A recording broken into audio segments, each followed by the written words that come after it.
At that pool party, my son shoved me straight into the water and shouted, "Take a bath, you stink," while his wife's family laughed at me like I was nothing. And in that moment, soaked to my bones, I realized they thought they had broken me, but they had no idea that within an hour their laughter would turn into silence. Thank you so much for watching and for giving me your time. It means more than you know. And before I go any further, I would love to know where you are watching from. So please leave me a comment below and let me know, because sharing stories like mine is not easy, but it feels lighter when I know I am not alone. When I know someone out there understands the pain of being treated like less by the very person you gave everything to. So stay with me as I tell you what really happened that day, and how laughter can turn into regret, faster than anyone expects. I was born and raised with nothing handed to me. Every single thing I ever had, I worked for with my 2 hands. And when I became a mother, I swore that my child would not go through the same struggles I went through. So I worked long hours. I saved every penny. I gave up on my own dreams just to make sure he could have his. I stayed up at night when he was sick. I sewed his clothes when I could not afford new ones. I walked to work in the rain so he could ride the bus and never feel embarrassed among his friends. And I carried every burden silently because I thought that was what love meant. Over the years, I built a home with my own sacrifice. I took extra jobs when money ran short. I made sure the bills were always paid on time. And when he went to school, it was my hands that packed his meals, my back that bent in labor, and my prayers that followed him out the door each morning. I gave him my best, even when my best meant I had nothing left for myself. And I thought that when he grew older, he would look back and understand the value of what I gave him. But life has a way of showing you the truth in ways you wish you never had to see. He was once a boy who clung to me with trust, but as he became a man, his pride grew, and with it a distance that I never expected. He began to care more about appearances, about how others saw him, about what he could gain by standing taller than me. And though I felt it in the way his voice grew sharper, the way his eyes no longer softened when he looked at me, I kept telling myself he was only stressed, that he would come back around, that deep down he still knew how much I had given. But as the years passed, especially after he married, I saw less of my son, and more of a stranger, who believed that success was his alone, forgetting the foundation I laid for him to stand upon. And yet, even with that pain pressing on my heart, I still carried love in my chest. I still baked pastries with care. I still chose my nicest dress. I still tried to walk into his world with dignity because I wanted nothing more than to be seen not as a burden, but as a mother worthy of respect. That afternoon of the pool party, I reminded myself of every good moment. I told myself maybe this time he would smile and say he was glad I came. Maybe his wife's family would welcome me. Maybe the sacrifices of my life would finally shine in their eyes. And so I arrived holding my pastries warm with hope, holding my heart steady with faith, and never once did I think that humiliation would meet me instead. When I walked through the gate that afternoon, the sun was shining bright on the water. Children were splashing in the shallow end. Music played loud from speakers, and the tables were covered in bright cloths, with trays of food laid out for everyone to see. It was the kind of day that should have been filled with warmth and laughter. But the moment my feet touched the ground, I felt a chill inside me that had nothing to do with the breeze. I carried my tray of pastries carefully, the very ones I had woken up early to prepare, each one shaped with love and baked with the thought that maybe they would remind my son of the times when I would surprise him after school, when his smile came easy and his heart was still tender toward me.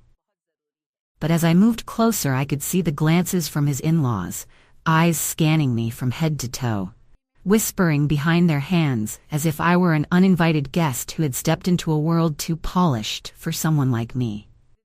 I greeted them with a soft smile, hoping my kindness would bridge the distance. Yet my son did not rise to welcome me. He did not come forward to take the pastries from my hands, or to hug me the way I once dreamed he still might.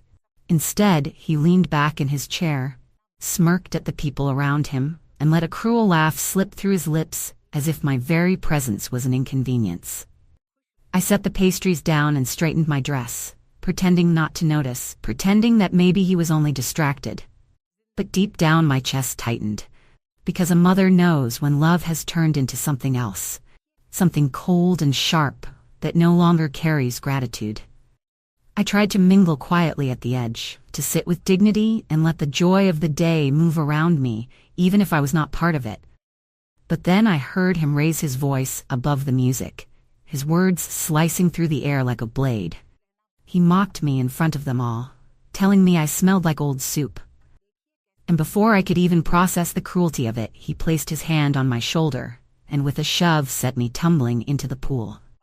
The shock of the cold water stole my breath, the pastries floating away ruined, my hair heavy against my face, my dress clinging to me, as if even the fabric had betrayed me. And when I pulled myself back to the surface, it was not silence that greeted me. It was laughter, loud and merciless, rolling from the mouths of people who found amusement in my humiliation. I looked around through the blur of water in my eyes, and saw his wife's family pointing and covering their mouths as though my pain was some kind of entertainment. And I saw my son standing tall, chest puffed, smiling at their approval, like he had won a prize for mocking the woman who raised him. In that instant, something inside me broke. But it was not only my dignity that cracked. It was also the illusion that I still held a place of respect in his heart, the illusion that my sacrifices meant anything to him in that moment. I pulled myself out of the pool slowly, each step heavier than the last, water dripping from me while the laughter still echoed, and I felt the sting of betrayal burn deeper than the chill of the water. I wanted to scream. I wanted to ask him how he could do this to me, how he could take every sleepless night, every meal skipped, every ounce of love I poured into him and twist it into something so ugly. But no words came, only silence. And I realized that sometimes silence can be sharper than a blade, sometimes silence can hold more power than any shout.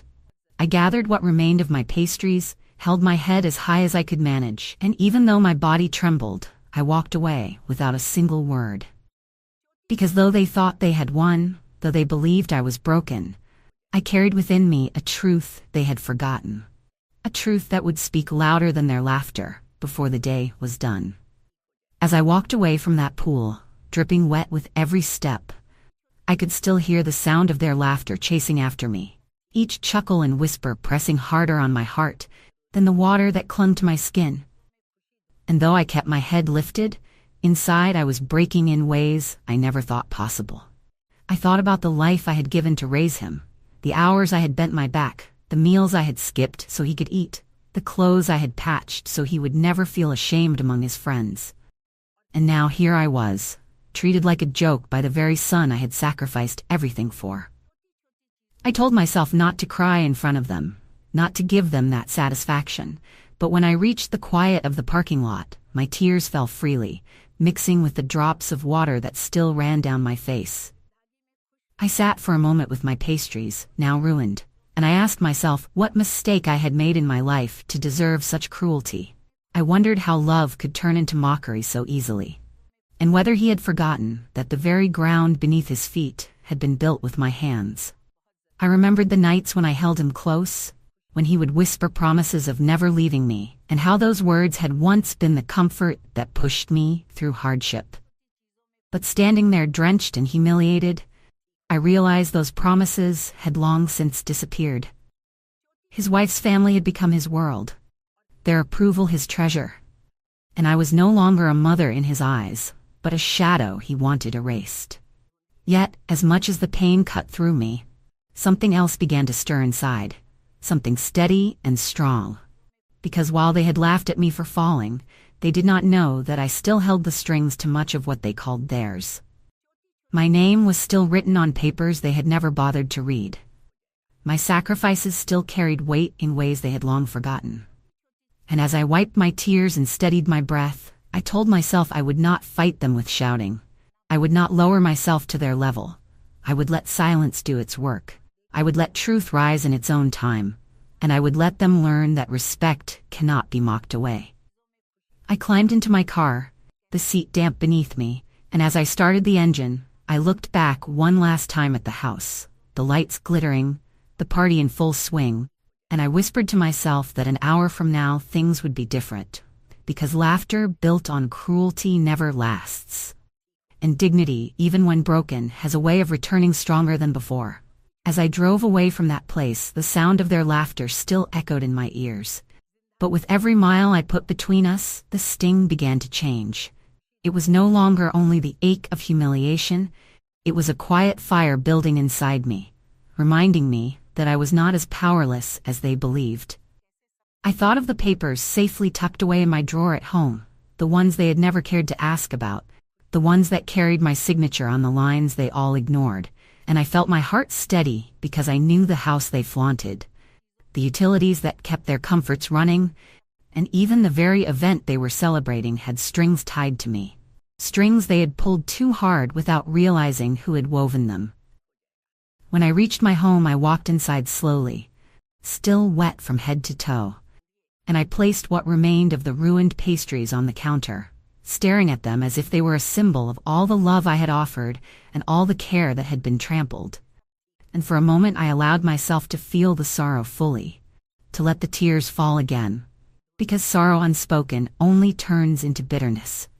But when the tears stopped, I wiped my face, straightened my back, and moved toward the old desk in the corner. The one that held more than just papers.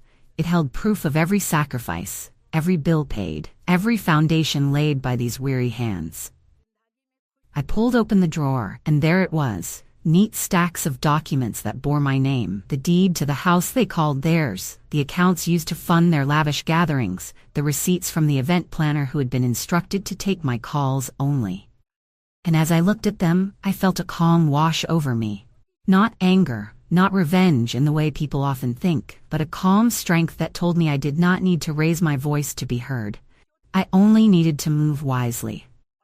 They thought I was the weak one, the burden, the embarrassment, yet it was my sacrifices that kept their world upright, and that truth was about to surface in a way they could not laugh away. I closed the drawer gently, placed my hands on it for a moment, and whispered to myself that silence would speak louder than humiliation ever could. Because sometimes the greatest answer is not in shouting, but in letting reality deliver its own lesson. And as I sat there, I knew their party would not end the way it began. For respect may be forgotten in their hearts, but power was still resting in mine. I sat there in the quiet of my home, my clothes still damp against my skin, but my mind sharper than it had been in years, and with steady hands I reached for the phone, dialing numbers that I had known for so long, people who respected me because they knew who truly paid the bills, who signed the checks, who gave the final approval. And with each calm word I spoke, arrangements began to change. The event planner, who had smiled at me many times before, agreed without hesitation when I asked that the food service be canceled. The caterers would not be arriving with the grand display they had been expecting, and the tables filled with borrowed pride would soon sit empty. I made another call, this time to the bank, a simple instruction to freeze the account that was so freely being used without acknowledgement of where the funds truly came from, and I felt no guilt as I listened to the confirmation, because respect had been withdrawn long before money was. Then came the call to the company that managed the utilities, a reminder that the payment and the contract stood in my name, and with a soft request the switch was made. The pool heater would stop humming, the water that had once been warm and inviting would turn cold and biting, just as the words that had been thrown at me. When the calls were finished, I sat back in my chair, closed my eyes, and let out a long breath, not in anger but in release, because I had not shouted, I had not cursed, I had not lowered myself to meet their cruelty. I had simply moved the pieces they had forgotten were mine to move. I thought of the house full of lights and noise, the people laughing without a care, and I knew that soon confusion would replace their joy. Questions would fill their voices, and the pride they had so carelessly displayed would crumble without me saying a single word. For the first time that day, I felt a quiet strength return to me, stronger than the sting of the water, stronger than the shame of their laughter. Because I had remembered who I was, the woman who built, the woman who gave, the woman who still held the power they dismissed. And I whispered to myself that they would learn before the night was over, not through arguments or tears, but through the silence of reality setting in, and the lesson would echo far longer than their laughter ever did. Back at that house, while I sat quietly in my chair, the hours of my life stitched into those papers began to speak louder than my silence. For as the guests laughed and the music played, something shifted. The first crack in their perfect party appeared when the caterer called to say they would not be coming. Trays of food already prepared were now left behind, and I could almost picture the look on their faces when the in-laws realized the grand display they bragged about would not arrive. Confusion must have spread quickly, voices raised not in laughter but in frustration, and I imagined my son trying to brush it off, claiming he had it under control, unaware that each thread of control was slipping right through his fingers.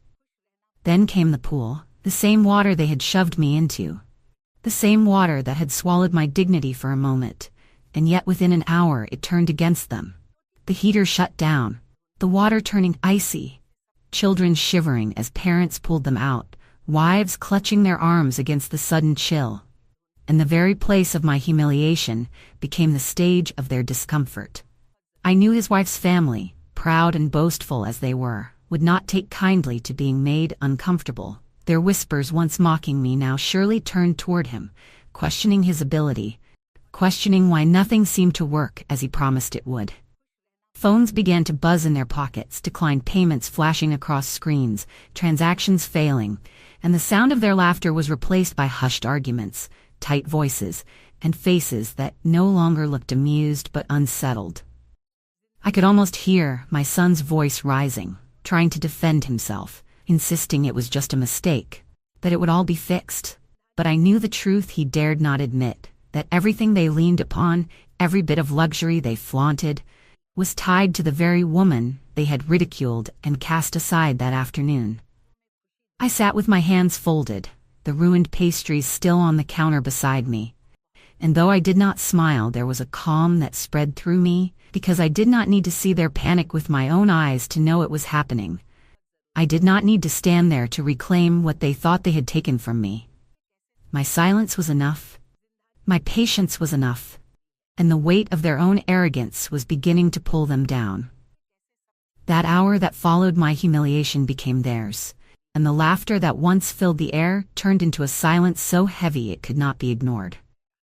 As the night pressed on, and the weight of confusion spread through that house, I remained seated in my own home, calm in the quiet, knowing each choice I had made was unfolding exactly as it needed to. And though I could not see their faces, I could imagine the shift, the pride draining from them as quickly as the warmth from that pool. I thought of the in-laws who had laughed the loudest, the ones who whispered behind their hands while I stood soaked and trembling, and I could almost hear the edge in their voices now as they turned on him, demanding answers, demanding explanations, realizing the man they praised had no true hold on the life he flaunted. I pictured him pacing, sweating, his voice cracking under the pressure, as he promised to fix it all. Yet with every word the truth stood taller, that without me there was no foundation beneath his boasts. I rested my hands on the papers that lay before me on the desk, the deeds, the contracts, the bills that all carried my name, and I thought of how easily they had dismissed me, how lightly they had treated my presence, forgetting that the comforts they enjoyed had not been conjured from thin air, but carved from my years of labor. It was not revenge that held me steady in that moment. It was a sense of justice, a deep understanding that what you sow will return, that mockery cannot stand long against the quiet strength of truth. I leaned back and listened to the silence around me, a silence so different from the noise of the party, and I realized how much peace lives in knowing your worth, in not begging to be seen, in allowing dignity to do the speaking. They had thought my silence at the pool was weakness, that my refusal to shout meant defeat. But now that same silence was shaping their evening, twisting their celebration into shame, and showing them that respect withheld from a mother carries a price heavier than they ever expected to pay. And as I sat there, I felt no need to rush, no urge to confront them face to face, because I knew the truth had already entered that house, and it was working its way into their hearts like a mirror they could not turn away from. I knew in my heart that pride would not let him stay quiet for long. And I could picture him standing there with his chest puffed out, trying to convince his wife's family that everything was under control, boasting about how he handled the bills, how he managed the accounts, how he alone kept their life so comfortable. But with each word he dug himself deeper, because the truth was slipping out in ways he could not stop.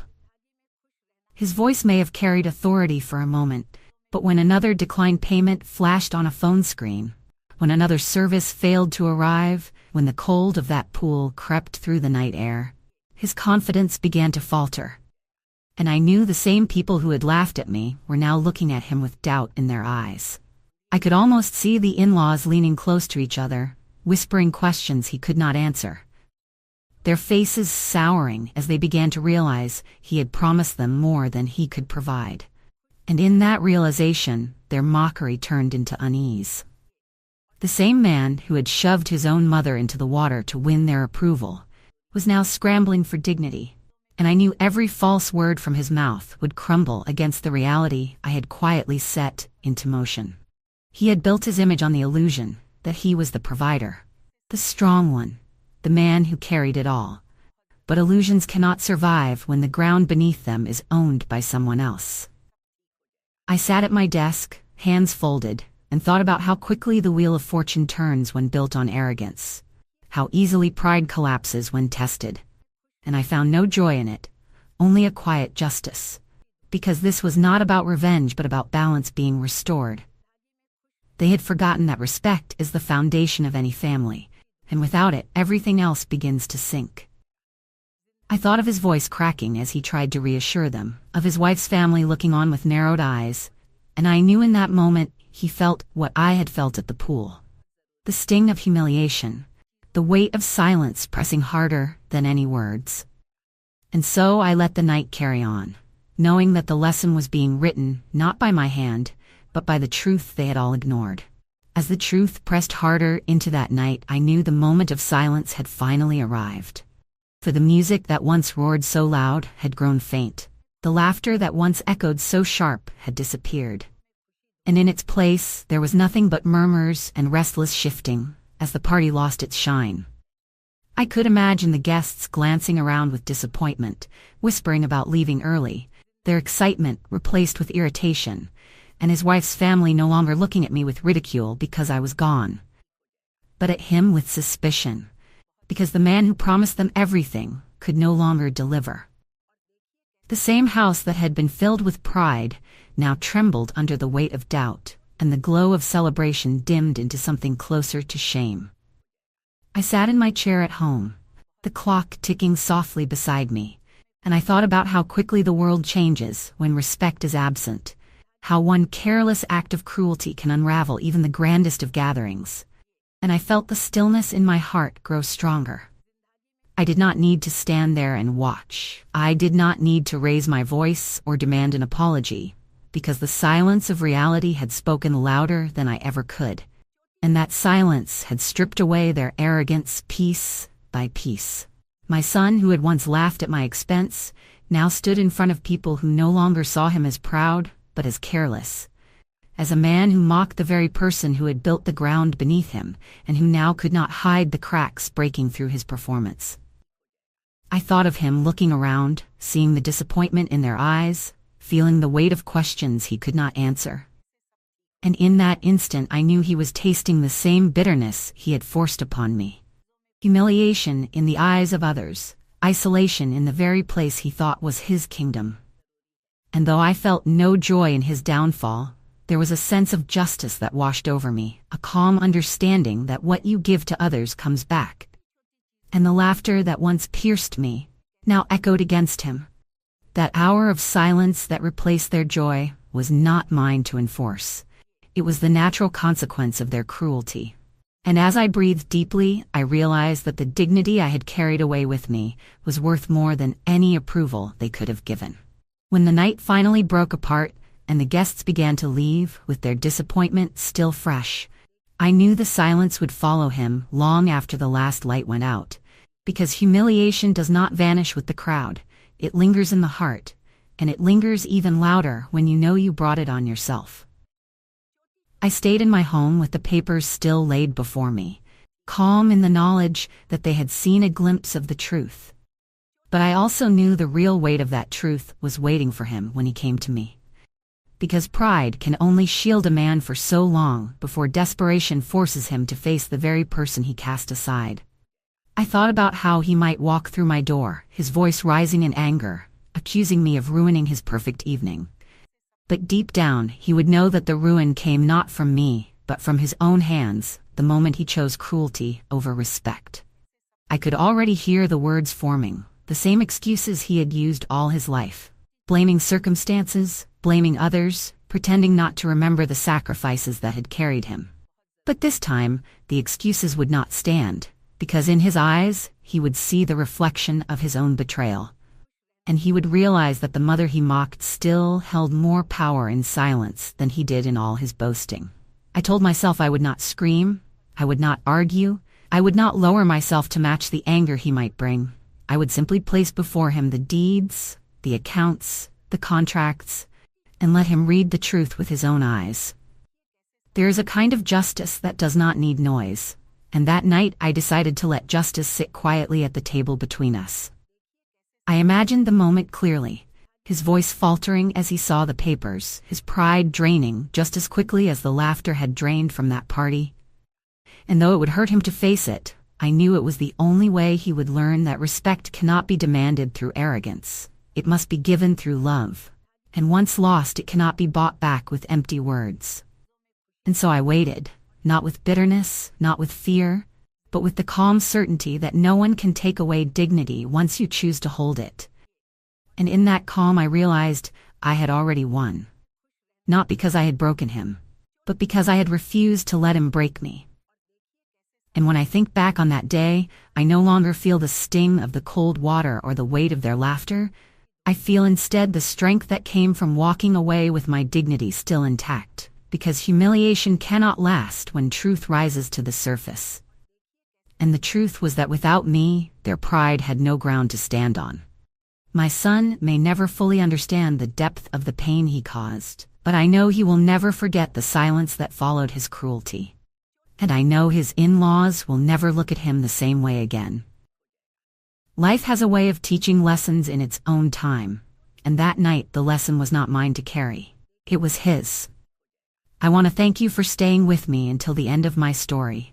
It means more to me than I can say, and if my words touched your heart, then please subscribe, share this story with others, and leave me a comment below, because your support gives me the strength to keep speaking my truth.